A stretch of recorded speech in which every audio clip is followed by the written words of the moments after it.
Hi, it's me Harpreet here and having student ID hes-0659.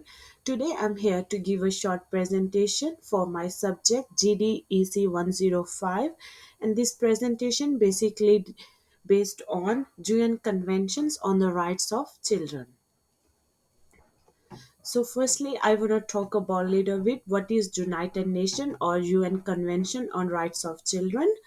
It is one of the significant agreements by nations that have committed to defend children's rights, which defines children, all their rights, and the duties of governments, which states about that children cannot have their rights taken away since they all are interconnected, equally significant, and interdependent. Basically, there are a total of 54 articles in the Convention on the Rights of Child. In Articles 43 to 54, it has discussion that how governments and adults should collaborate to guarantee that every child has access to all of their rights. So for this presentation, I just selected article number 22 from the United Convention on the Rights of Children. This article is all about that the refugee children have also similar rights. So if I read, the children who come into a country as refugees should have the same rights as children who are born in that country. In the next coming slides, we are more going to talk about this article number 22. So firstly, refugee children rights. What are the basic rights for them? Personal life and development, normal family life, health and well-being, safety and protection. It's all about the common rights which children should have it as per the children who are born and brought up in the same country, except as a immigrants or the refugees.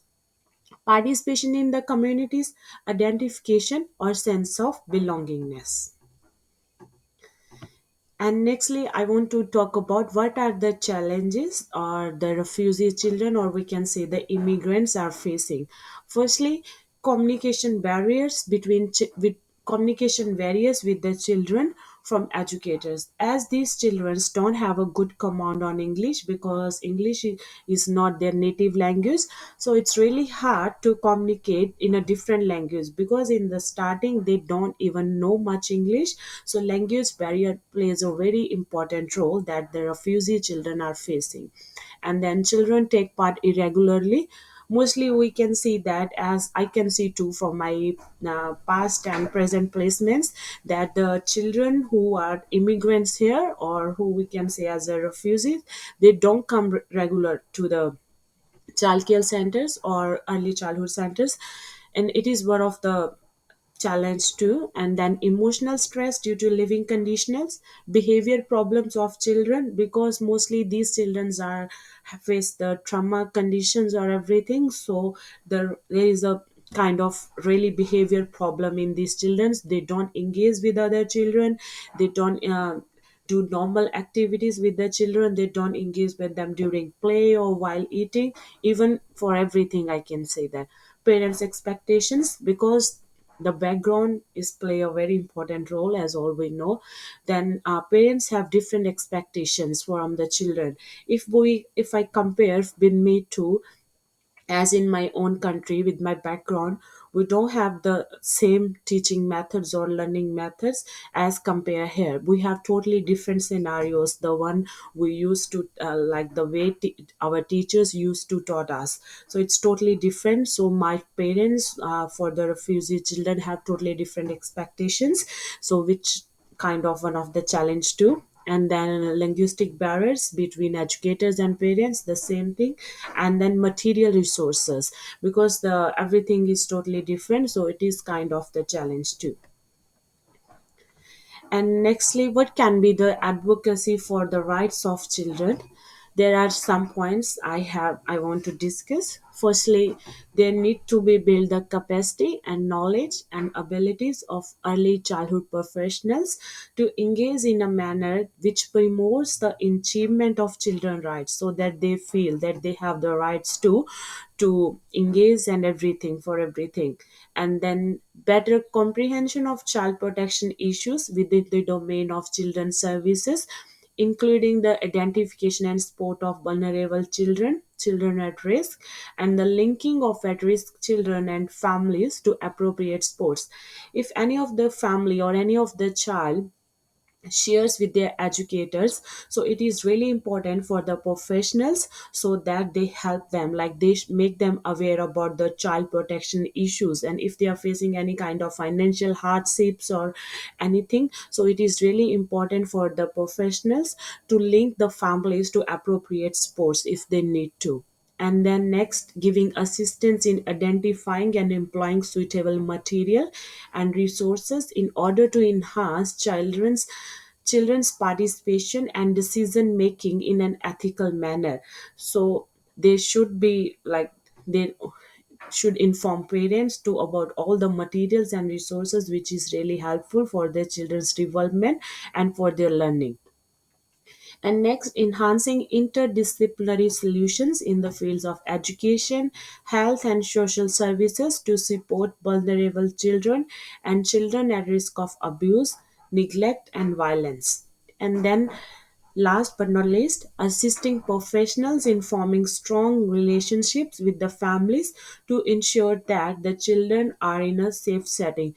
As we know, like children, as I told before, that it is one of the challenge that children take part irregularly, so this factor plays an important role, because my parents of the refugee childrens, they think that their children are not at a safe place, like they they have suffering kind of separations things, so because they have a good connections with their families from the past, so it is really important to aware them or to tell them that the children's are in early childhood settings are a good for them to learn or to develop or to be a good in all domains of the development, whether it's social or whether it's language development, whether it's cognitive development or physical development, because they learn more when they learn in a groups or with other children. And then next, what can be the strategies and the approaches for the educators prepare to grade the children, as the refugee children have not never faced this kind of thing, so and they don't much aware about it, so it's really important to be prepared to always grade the children or the parents even. Implementing play-based experiences that do not English, so it will be a good idea for the language barrier or the communication barrier. The things or the learning experiences need can be based on the pictorial, can be in the pictorial form or kind of flashcards or any of the matching games, so that they can learn it more and familiarize families with the classrooms, how the learning and how the teaching going to. And then meeting emotional needs if they are facing any kind of behavior problems, so always help them emotionally, which will be a really good idea. Connect with related community cultural groups so that they can know more about it, they can tell their culture too, and they can learn another people culture too.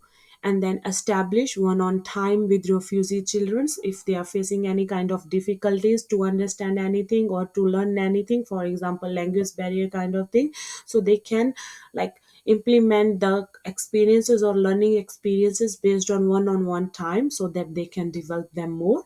And creating opportunities for refugee parents to share their traditions, so they can like, so that the educators even can know more about their culture and their traditions, how they used to teach us, maybe they can implement the same kind of thing in this culture, and they can help them to learn more for the children and at the end for their development too.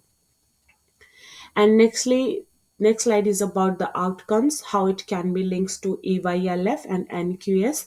Firstly, the quality area 5 is all about the building strong relationships with the children and families, which can lead to a successful education and learning for children, which would promote sense of identity and sense of belonging as well. And nextly, the EYLF outcomes are like, which are the particularly important here. Children have a strong sense of identity, children are confident and involved learners, and children have a strong sense of well-being through this. So next is thank you. This is all about my presentation today, and these all are of my references. Thank you.